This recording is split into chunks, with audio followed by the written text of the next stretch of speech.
Hey folks, hope you're all doing well and welcome back to the channel. So today we got a pretty interesting show. We've all picked 3 sets each of debut records, and we're gonna pit them one against the other and then tell you which one of those each of those pairs that we prefer. So to help me with that endeavor, I've got Mr. Martin Popoff and Mr. Pete Pardo. How you gentlemen doing? Doing well. Doing well. Awesome. Yeah, we got a little bit of anticipation for this show. I've been getting some messages. We are officially the power trio of of once a month power trio getting together, which is very cool, very nice. I just want to quickly say hello to some folks that jumped in here early. Now we already got a lot of messages in here. Okay, Christian Haynes, welcome. Christian Haynes, love the three of you guys together. Thank you so much. We got Webb Van Diver in here, Cretan Classics. Nice to see ya. Scrolling down here really quickly. Gary Joyce. Gary's always in. Awesome. Nice to see you. Mitch Heyman, thank you for being here. Guitar Talk Universe, welcome. Scales Rhapsody. Listening to The Edge of the Century and Brave New World for the first time. Thanks to Cretan and Grant. Cool. Sharing music. That's awesome. Got Jason in here. Welcome, Jason. Tyler Patterson.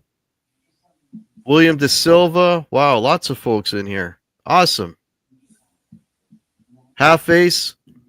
All right, welcome, everybody. Okay, so now, I don't know what your guys' criteria was when you were picking your pairs of records, but I was trying to get bands that were kind of sort of in the same genre and similar and kind of close in timeline so that it was sort of, level playing field at the time when they put out those records. What about you guys? What were your kind of criteria for your picks? Pete? Yeah, I mean, I was kind of going for bands that were kind of similar or maybe had a similar lineage or stylistically or same or kind of from the same time period. So yeah, mine are all somewhat linked.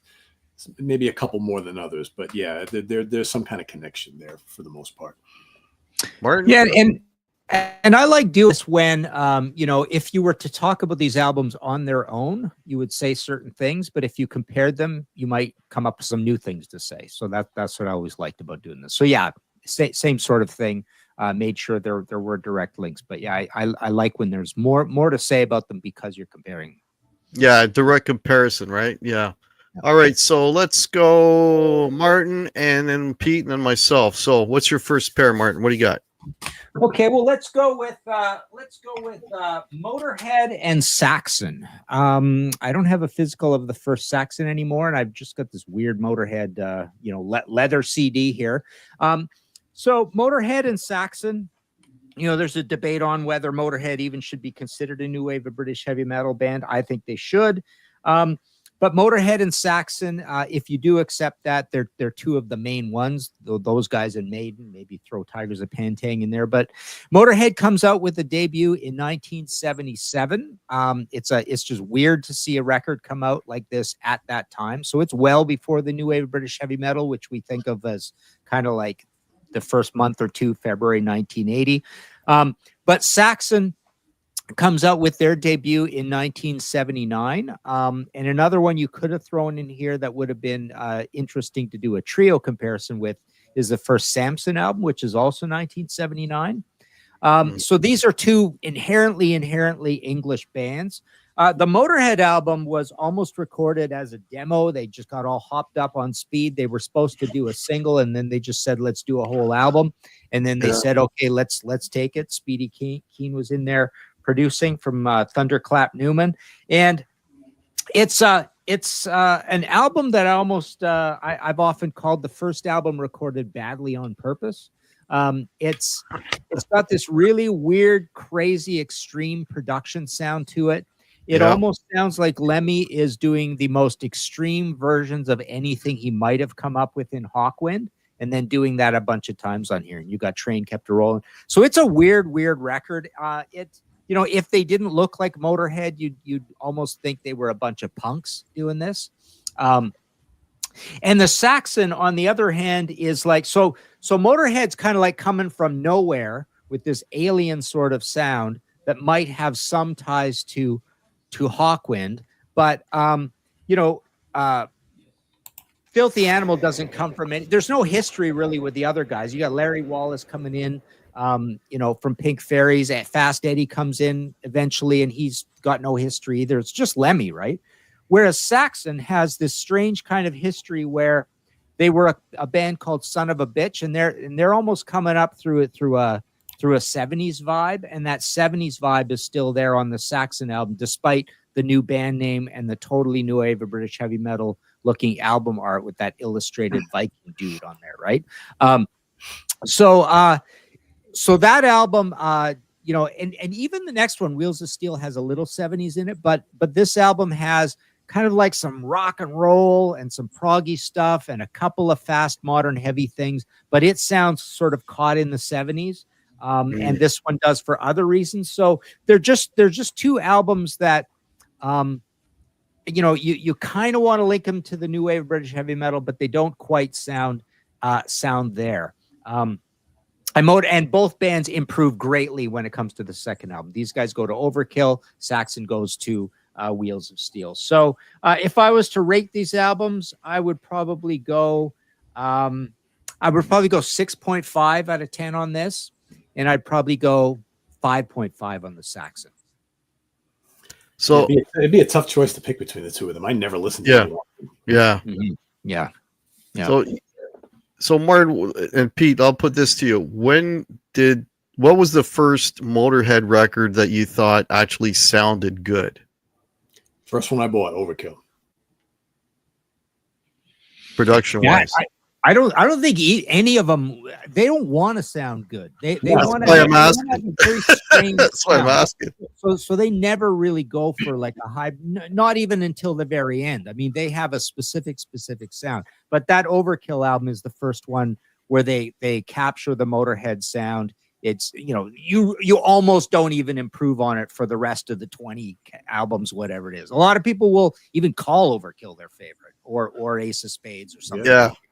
So it's that good, right? It's just a big step up, and then they just stay that good for the rest of their career. Yeah, that garage sort of quality was part of their ethos right from day one, right? Yeah. Yeah. All right, Pete, what do you got?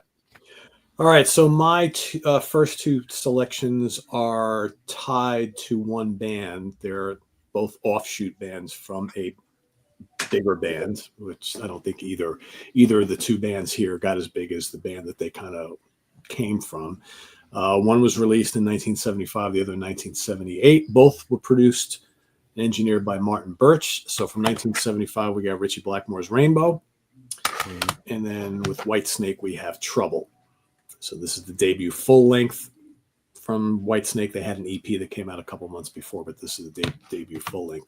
So, of course, we know the story here. Ritchie Blackmore is eyeing the opening band on one of the Deep Purple tours. It's a band called Elf. He likes the band. He really likes the lead singer. He's kind of itching to get the hell out of Deep Purple. So he announces he's leaving Purple after the end of the Stormbringer tour, and he's already made up his mind that him and Ronnie and most of the rest of the Elf band are going to put together a band which becomes Ritchie Blackmore's Rainbow. And, this is the first of 3 albums with Rainbow. Of course, we know the story. Ritchie basically sacked the rest of the band other than Dio after this and hired a whole new band. And then after that album, he hired a whole new band. And that's basically what Ritchie does.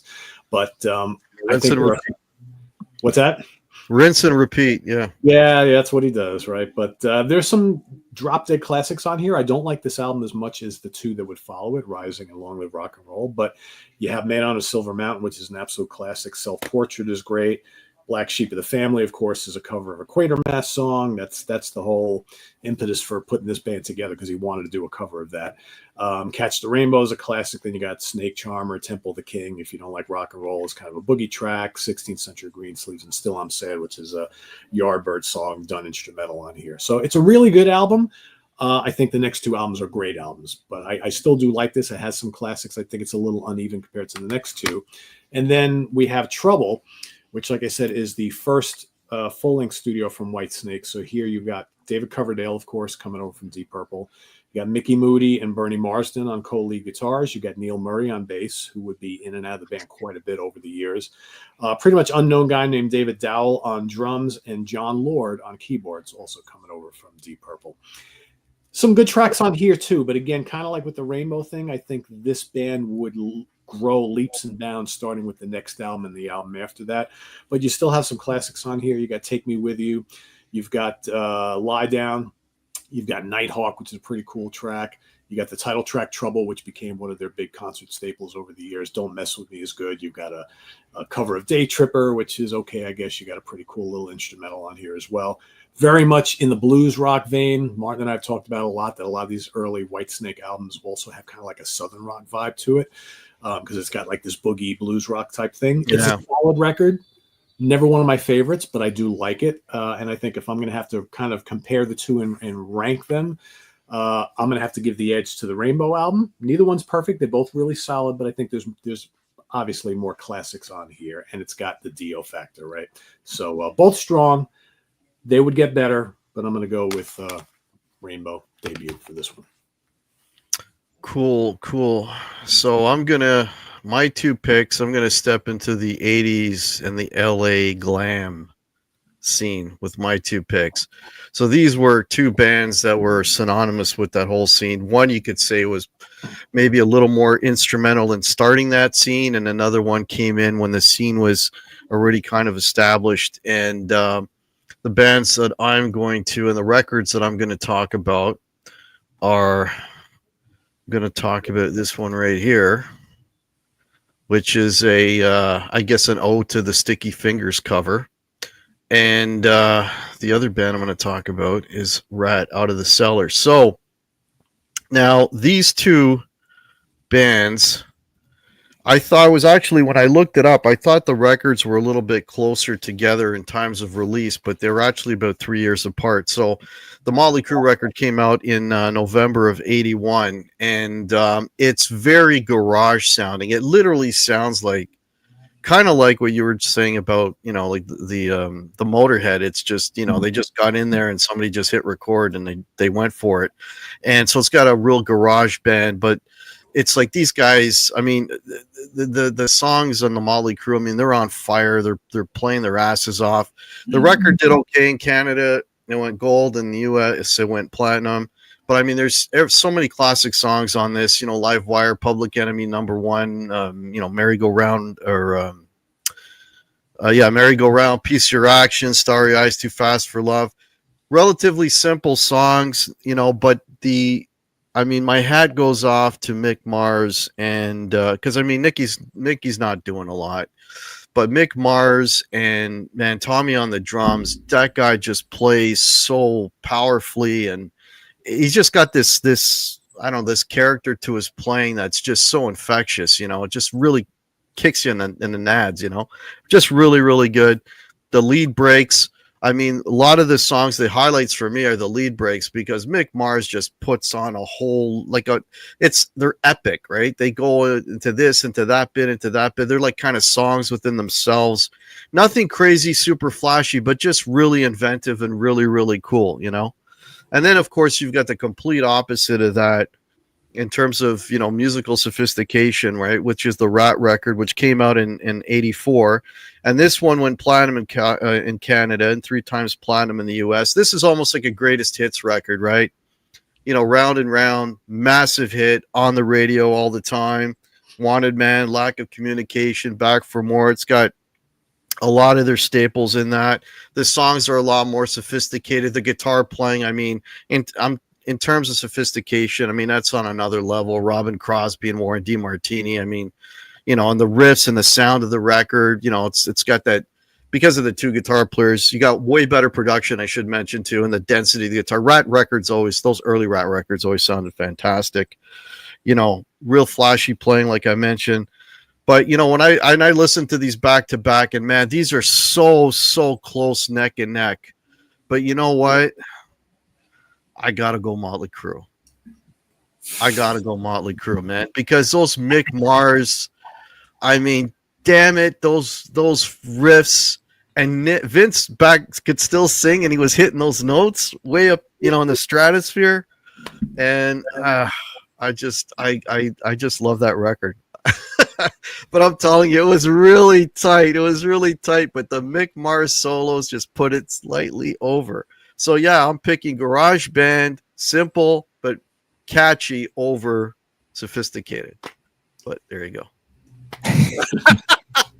That Motley has a real strange, interesting chemistry never to be repeated ever again on it. Eh? The production and Tommy's drumming, everything is so bizarre on that album. It's just like a singular weird band, and they never sounded like that ever again. Eh? No, not at all. Yeah. You know what's the order when I was a teenager, the order that I bought these in, because for whatever reason I recall Shout at the Devil in Canada. Maybe it was released before this one, or maybe I didn't know about this one, but the Shout at the Devil was the first record that I listened to. And then this was like my second listen to Motley Crue, because this was the next Motley Crue round. So, but I mean, it just, Starry Eyes, like the solos and it's like it's got that Ace Frehley thing about it. You know what I mean? It's just so catchy and melodic and hooky and inventive and whatever. And I mean, and all these, and you know, there's good old Nick, just boom, boom, boom, boom, pounding away underneath. But holy shit! And the drums, man, it's just, I just love that record. Cool. I mean, I bought it when it came out, and I liked it. I still think it's a pretty good album. Then of course, Shout at the Devil came out, and that was the huge album. Yeah. And then the album after that, and I was like, I'm done with these guys. But but yeah, I don't know, man. That Ratt album to me is like leagues, for me anyway, to my ears. It's so masterpiece. Yeah, masterpiece. Yeah. I know. I'm going against the grain. You like what you like, right? You know, it's going against the grain. But yeah, I mean, like I said, they're damn close, dude. They're damn close, because I love that Ratt record. I mean, that was our Bible when we were like, I don't know, how old would we have been in '84? Like 16, you know. But anyway. All right. Cool. Okay, so my second one, I'm going with Santers Shot Down in Flames versus Coney Hatch. Now, this Santers album, to me, I don't like it a lot. The title track is an absolute masterpiece. It's a tribute to Bon Scott dying, and it's beautifully recorded. It reminds me a little bit of a cross between the first two indie H&S Records Helix albums crossed with No Rest for the Wicked, right? First of the Signing to Capitol. So it's like the Saxon sort of. It's got a little bit too much 70s in it. It just sounds like a hard rockin' Canadian bar band, a little bit Moxie. You know, I like my heavy teas more than I like my heavy Moxie, except for Riding High. Riding High is a classic, but so it's got a little bit of the kind of the meat and potatoes thumping vibe of Moxie 1 or Moxie 2. Maybe the first Tease album, like I say, Helix before they became this really good quality. I'm thinking more so all the time that Helix is just one of the great hair metal bands that never made it. They are just so good when they get their stride, right? With the Wild in the Streets and Walking the Razor's Edge. So not a great Santers album. Love the second one. Racing Time. I think that's pretty much a masterpiece. I think it's just beautifully written. That band and that record should have been way bigger. But moving over to the Coney Hatch, I think this has loads of personality. It's got a little bit of AOR. It's a little proto hair metal. But the big thing about this band is that they sort of combine this big kind of thundering AC/DC sort of thing with a little bit of Judas Priest, you know, which is kind of the same way people inside Twisted Sister describe Twisted Sister, and it makes sense. It's produced by Kim Mitchell. It's very gritty. It's not a great production job. It's very mid-rangey, but it is powerful and electric. But it has a load of personality that I don't think you get off that first Santers album. Granted, it's 1 year later, so this is 82. Santers is 81, and the Santers is more of an indie than the Coney Hatch, I suppose, a little bit. But yeah, just great songs on here. Monkey Bars with that absolutely classic solo. Awesome. On there. But yeah, No Sleep Tonight, Devil's Deck, just these great rolling heavy. You know, we're just talking about Ratt. It kind of has an interesting sort of songwriting sophistication of Ratt, but it doesn't have the meticulousness of the production and the playing and the, you know, the ambition kind of thing. It's a little grittier than that. But I think there's loads of personality coming out of Coney Hatch, and I don't think you get that yet on the Santers album. Santers really hits their stride with Racing Time. I think Racing Time is great, and Coney Hatch kind of stays good for they only make 2 more records after this, right? And then they're broken up and reformed, and they do really cool later. So I like both these. I like this record quite a bit, not the Santers so much. This I'm going to give a. I'm going to give this a.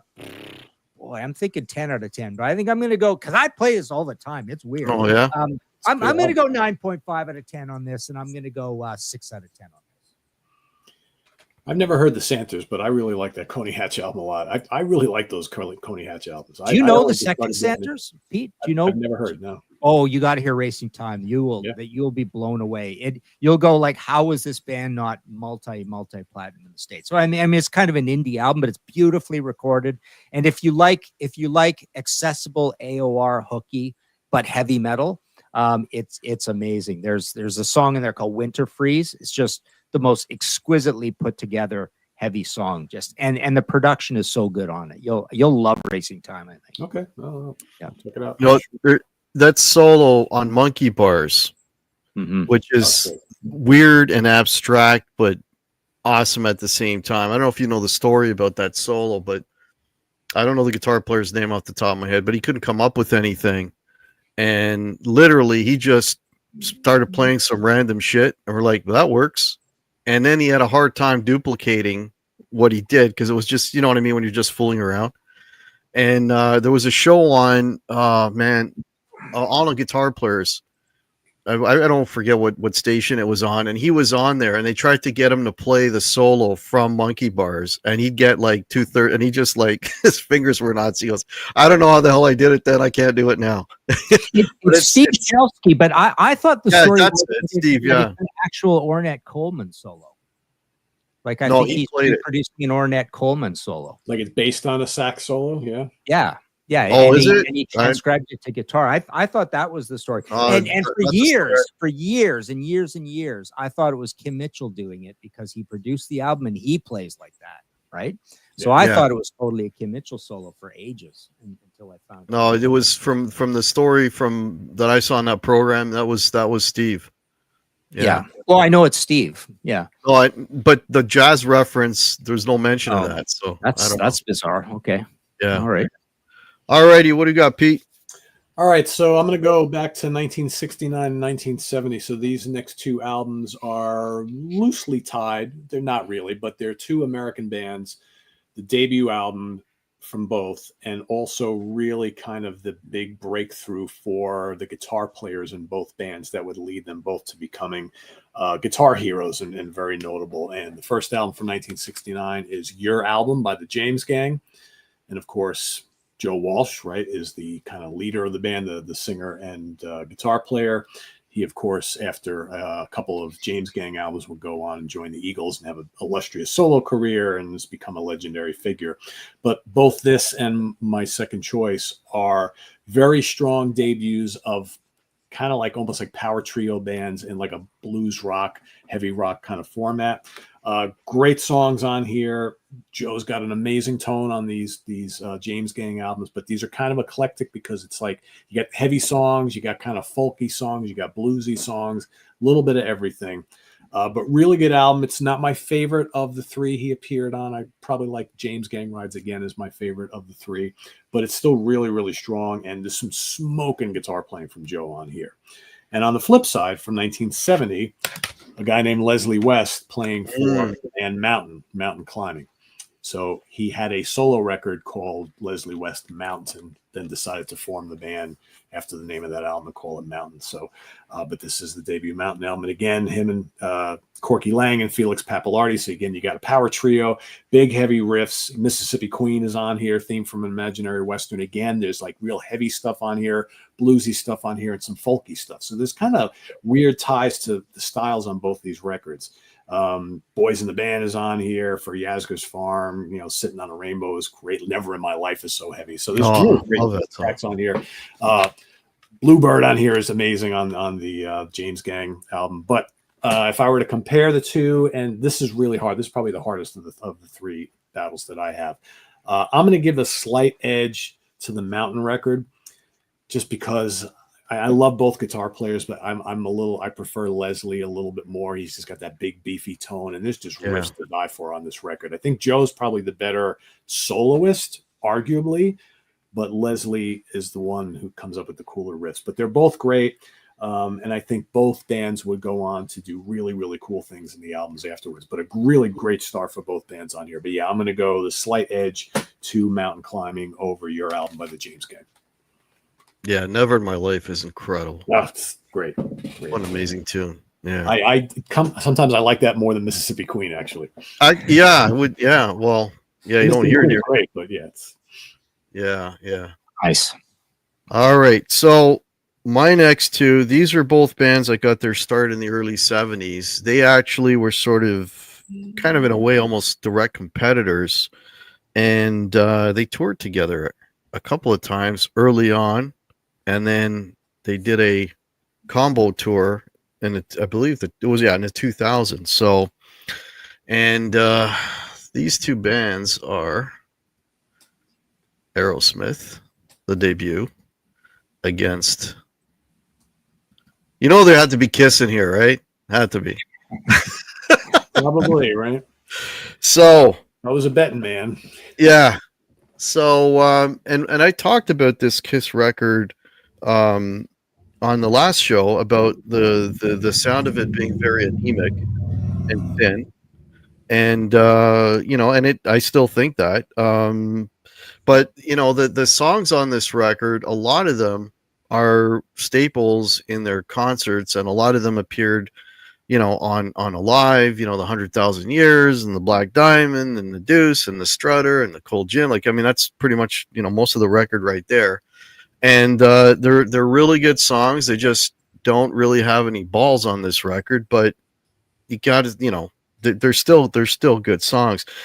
Just for just to note that this went gold in Canada and gold in the U.S. many years later, right? Not when it came out.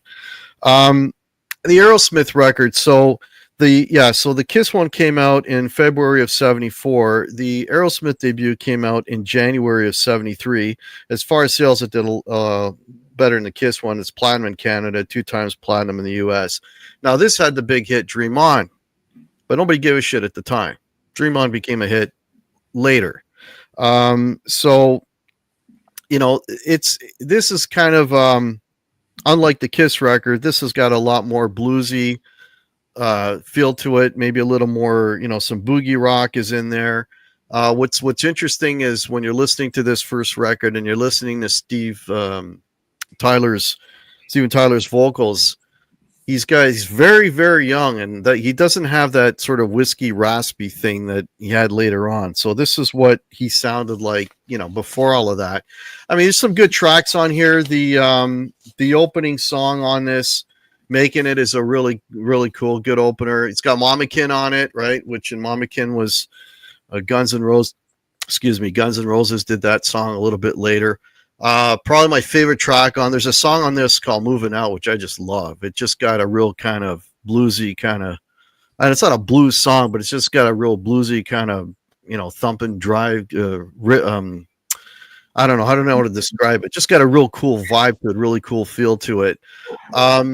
Now, I always got to say this when this happens. Our band in the 80s, we played that song. Did you play Moving Out? So bizarre. Yeah, I forgot about that. What a weird so cool. voice. I remember this stopping the Yeah, it's got well, how do we pick that one? It's got this weird kind of cadence to it.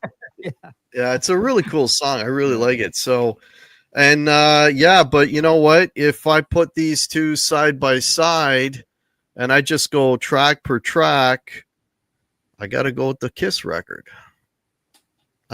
Cold Gin, Deuce, 100,000 Years, Black Diamond, Strutter.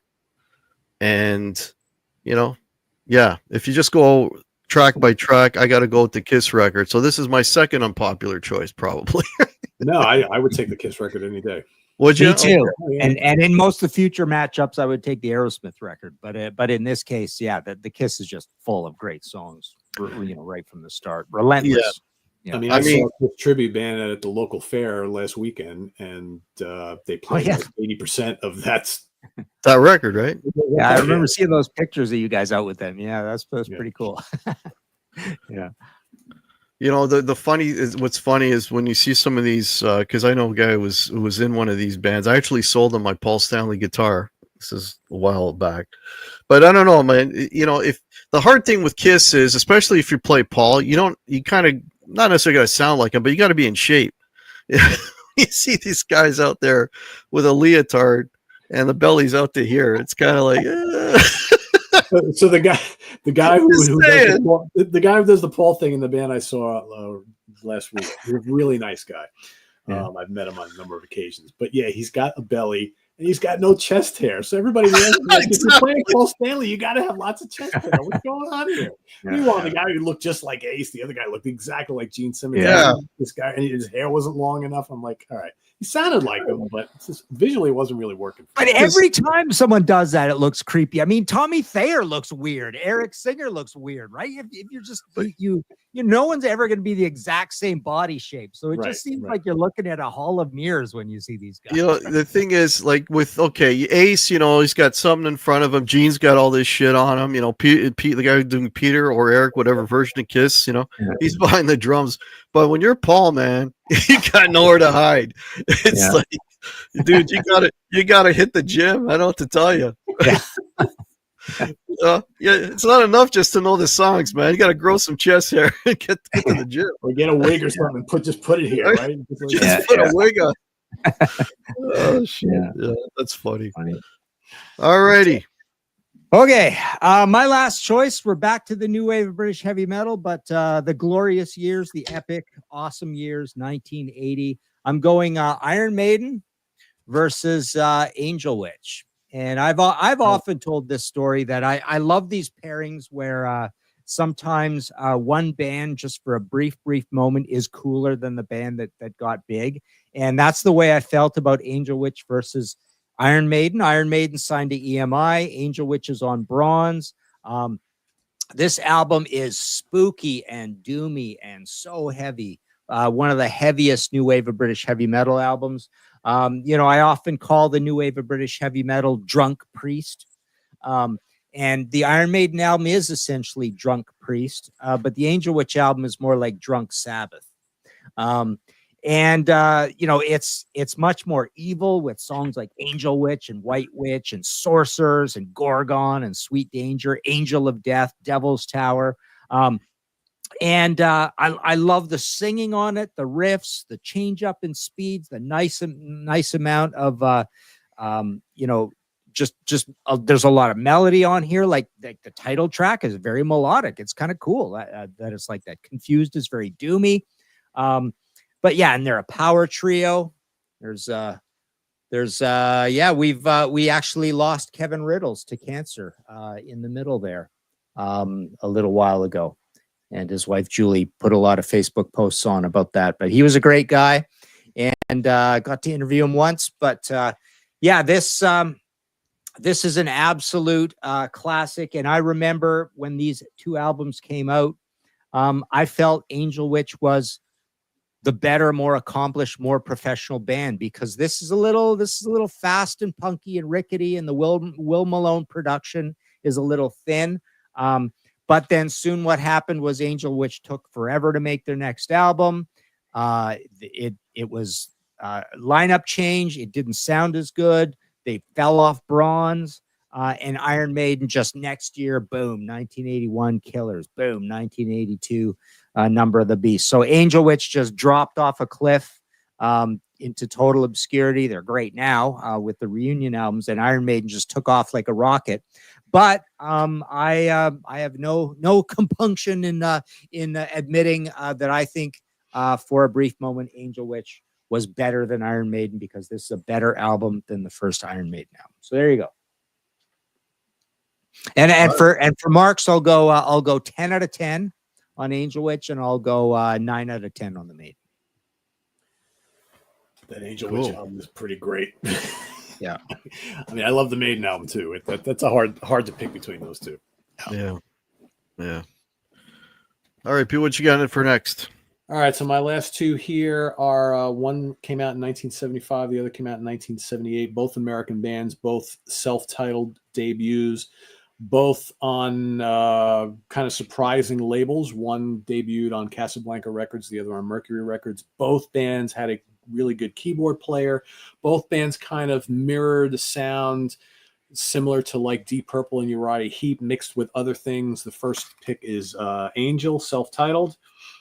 Mm-hmm. Of course, Frank and Punky and Greg and company, and it's big, it's bombastic, it's proggy. They had the look, right? They had the big white outfits and the long hair, and of course, the label management wanted them to be the next Kiss, and it didn't really turn out that way. But one of those albums that in probably 1975 was probably a little too late to grab onto the prog crowd. But they're the other side of their music, because they were very proggy, but they also had this really cool kind of symphonic hard rock sound. Yeah. A little bit of that early glam thing, like glam metal, hair metal. So I think they were too early to catch that crowd and too late to catch the prog crowd. So they kind of came out and released a bunch of really great albums and didn't really do much. And the label was kind of surprised that they didn't go anywhere. The band was kind of surprised, and they never became that big band that I think everybody kind of hoped they would, or the band thought they would, or the label thought they would. But really, really good stuff. If you haven't heard the song Tower, which is the first track on here, it's a kind of hard rock prog classic from the time. Mariner's great. You got Rock and Roll is Long Time. All these really great rock songs, some great prog stuff on here. On and on is just absolutely contagious. It's so hook laden. A really, really great album. Great production on it too. And then the other album is the self-titled debut from Legs Diamond. So again, maybe a little heavier than Angel, maybe a little less proggy, but still they've got a lot of people call them like the late 70s, almost heavy metal version of Deep Purple. A lot of great keyboards, a lot of Hammond organ, great guitar licks, great songs. It's Not the Music is killer. Stage Fright is great. It's not a long album, but everything on here is great. Rat Race is killer. And again, another one of those bands that pumped out a couple albums on the major label and didn't really do much of anything. They toured with everybody. Both these bands opened up and toured with every big band at the time, but never really caught on. I think with Legs Diamond, I think if these guys had come out with this kind of hard rock and sound in 1972, 73, maybe we're talking a different story here. I think they were a little too late to the game with this style of music. And then they kind of like, after they released a couple albums, they broke up, had a different lineup, released some new albums that were more in the kind of like the 80s style. It didn't really catch on then either. It's a shame because they're a really talented band. Both really good. Both have great guitar work, great vocals, memorable songs, and excellent keyboards. If I was to compare the two and pick one, it's tough. I'm probably going to go with the Angel, because I think it's just a little bit more dynamic. But if you haven't heard Legs Diamond, this is a great debut. Their second album is probably just as good, if not better. I know Martin and I did a whole show on Legs Diamond a number of years ago. The first three albums are pretty kick-ass, so you can't really go wrong with any of the albums by these two bands. But yeah, I'm going to go with Angel by a hair on this particular one. Sweet. You know, Nice. with Angel being on Casablanca, you know, they threw a lot of money at these guys. They had the elaborate stage show. They had the costume. You know, they were supposed to be like the opposite of Kiss. Kiss was, you know, black and silver. These guys were all in white. They had all the, like, basically they threw everything at these guys. And All the color ads, Circus Magazine. oh, yeah, all the magazine. Oh yeah, they were all over the place. But I don't know. It's just weird that they just didn't. You know, it's like the little engine that could, right? It's just. I think honestly, the you know, as time goes on, the more you kind of think about and you look and read about the whole story of Angel and Kiss as well. I think Casablanca struck it. They got very lucky with Kiss because Kiss had that it factor, and they were just like, all right, let's ride the wave here. But let's be honest, Casablanca was like a disco and R&B label. That's what they knew. They got lucky with Kiss. I don't really think ultimately in the end they really knew what to do with Angel. They tried, but it didn't quite work out that way. Because I think there were like hits galore on these early Angel albums, and I don't remember hearing any of that stuff on the radio. So somewhere along the line, the ball was dropped completely. And then before you know it, Casablanca goes belly up, and that's it for Angel, basically. So yeah. And other bands like Trigger and and whoever else was on the label. But yeah, well, Piper and there was a handful of them, right? And they all kind of got the shaft. Yeah. There. Well, Billy Squire came out of that band. Yep. Okay, so my next two, these are both British bands. They both started in the early 70s. Their records, well, the first one, they're like less than a year apart. Same kind of genre. One of them, and this kind of gives it away, has been often called the band that created that genre. And the other is not doomy, but still heavy. So, but I think I kind of gave it away, the bands I'm talking about. So, and I picked these way before Ozzy passed away. So these are my picks from over a month ago. But Black Sabbath debut and Budgie. So, I mean, I don't know what to say about the first Sabbath record. I mean, people know this record came out in February of 1970. It's gold in Canada. It's platinum in the US. It's gold in the UK. Birth of heavy metal. You got a lot of the staples on this one, right? Black Sabbath, The Wizard, NIB. Evil Woman, which is the closest song to actually having a hooky chorus to it. So I think that was, I guess, them trying to be on the radio, maybe. That album sounds, for the time, it sounds really heavy and it sounds really good. Like it's a good sounding record. This is sort of a little bit of a sidebar, but when listening to this record again, and you'll notice that, or what I noticed, I mean, more so than other records, is with Sabbath being a three-piece, there's never any sort of gaps or spaces in their songs, right? There's always somebody doing something to kind of fill it out. So like the title cut, Black Sabbath, right? I mean, he's playing that, the Devil's Triad, whatever, and there's Bill constantly playing underneath it, right? You've got like Tony Iommi always plays a riff, and then he'll play like a little fill in between the riff.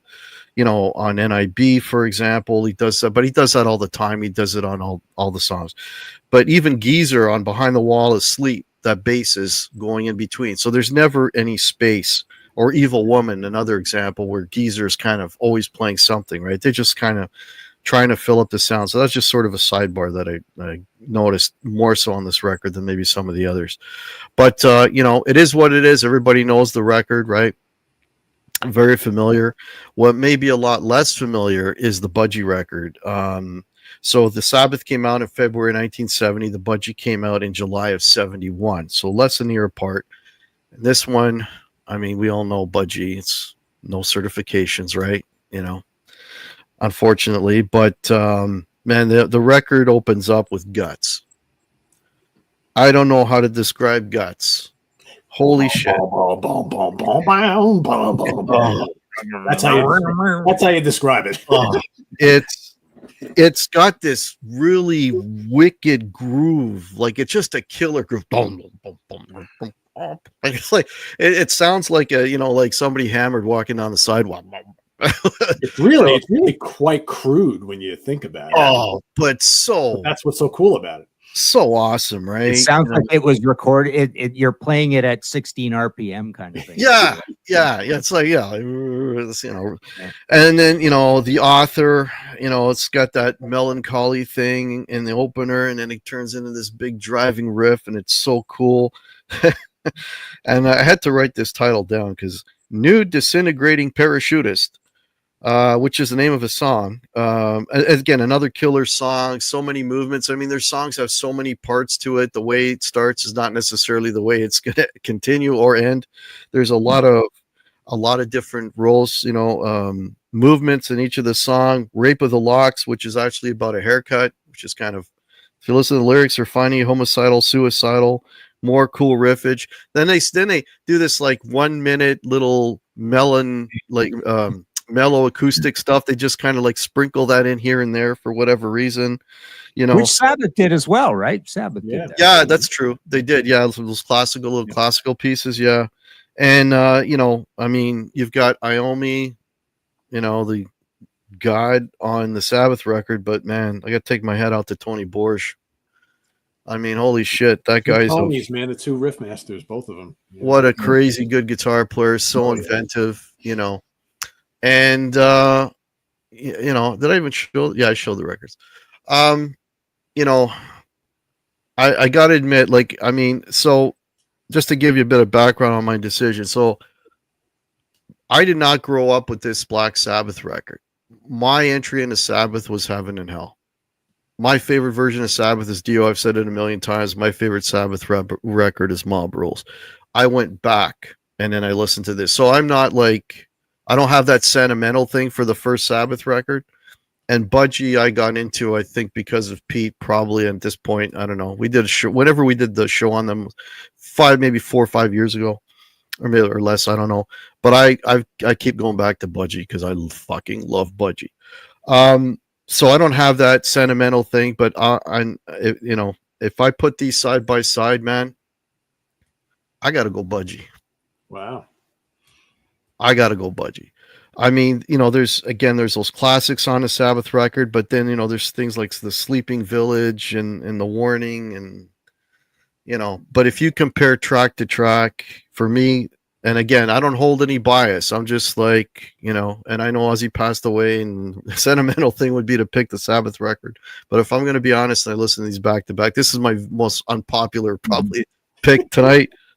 You know, you thought Ratt and Motley Crue was bad, but I got to go. Revolting as we speak. Oh, I know. They're the pitchforks in the land. It'll be knocking on my door. But yeah, I got to go Budgie. And but if remember anyone, also by 71, Sabbath's on to Master Reality, which is just blows it out. There's of the water. much better Sabbath coming. And so does Paranoid, right?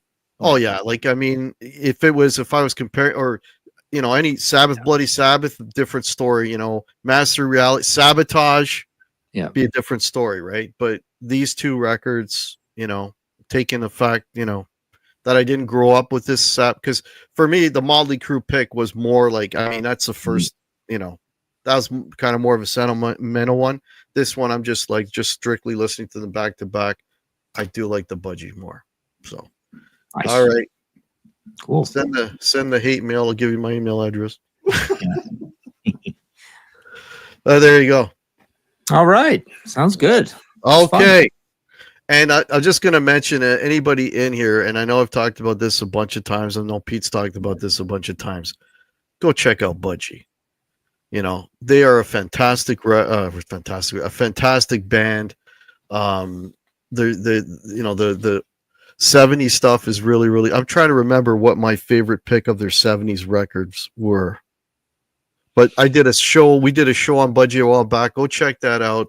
Go check out those Budgie records because Budgie is not known and they should be more known. I don't think they cracked. I don't know. Did they even have a gold record? I don't know. No. I usually go with Bandolier. Bandolier is usually the one. That's a good one. Census, the best one. But I tend to now these days go with Impeccable from 1978, the last before the big change. Recorded in Ontario, rural Ontario.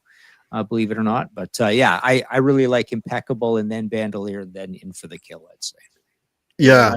I lean on In for the Kill and Never Turn Your Back on a Friend. Those are my two. Yeah, those are, any one of those is awesome. Yeah. Even the first one, the debut is fucking great. And the sense of humor. And again, a 3-piece, really, right? Yeah. You know. Yeah. So there you go. Cool. All right. Okay, so Martin, you got anything coming out? Books you're working on? Shows you want to talk about?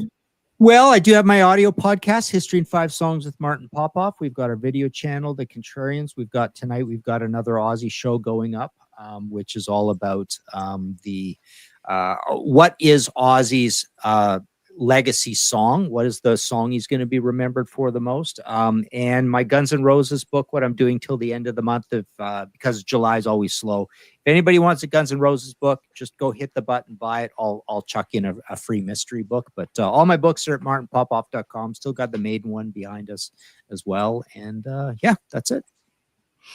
All right. Well, yourself, Pete.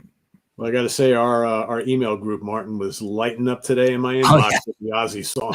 Holy moly. I couldn't even keep up. I gave up after a while. I'm like, man. That's right. So what happened? I'll just tell you the story. Occasionally this happens with our industry email group thing. I just thought after all that, I got to get something else out of this. I'm just going to go give my spiel as a video show. So that's what I did. I didn't name anybody's names, but I went through the entire argument and made my pick and made a little show out of it. So that happens sometimes with these. Sometimes they turn into a podcast episode, right? Yeah, right. It's a lot of good stuff. It's crazy. Yeah, I mean, man, it's been a busy week on SOT, you know, with all these people dying. I've been doing tribute shows. Oh, man. And I mean, I've done like 3, 4 Ozzy Sabbath related shows already. We had George from Golden Earring passed away, and then today we had Chuck Mangione. Crazy. So in addition to all that stuff and all the regular stuff, we've got a shit ton of content up on SOT this week, and also I think it premiered a little while ago. Did an interview earlier today with Jacko Jaksic from King Crimson, so that went live today. So yeah, all sorts of stuff. And more stuff coming up this weekend. So yeah, it's been a busy week on SOT. I'm looking for a couple of days of relief next week, but George is here. We got 4 Fusion Friday next week, so I have to listen to all those albums and stuff. So there's no rest for me for the next week or so. So yeah, but go head on over at SOT. A lot of cool stuff going up there. All right, cool. So once again, I want to thank these gentlemen for doing the show. I want to thank everybody who's watching, and yeah. Tell us what your picks are down below. If you want to help support the channel, the links are below. On Saturday at 9 p.m. Eastern, I may be doing a live stream, just a hangout, New Guitar Day. So if you're around, check that out. And guys, hang on for a bit. And yeah, we'll catch you all hopefully Saturday. All right, take care, everybody. Cheers. Bye, everyone.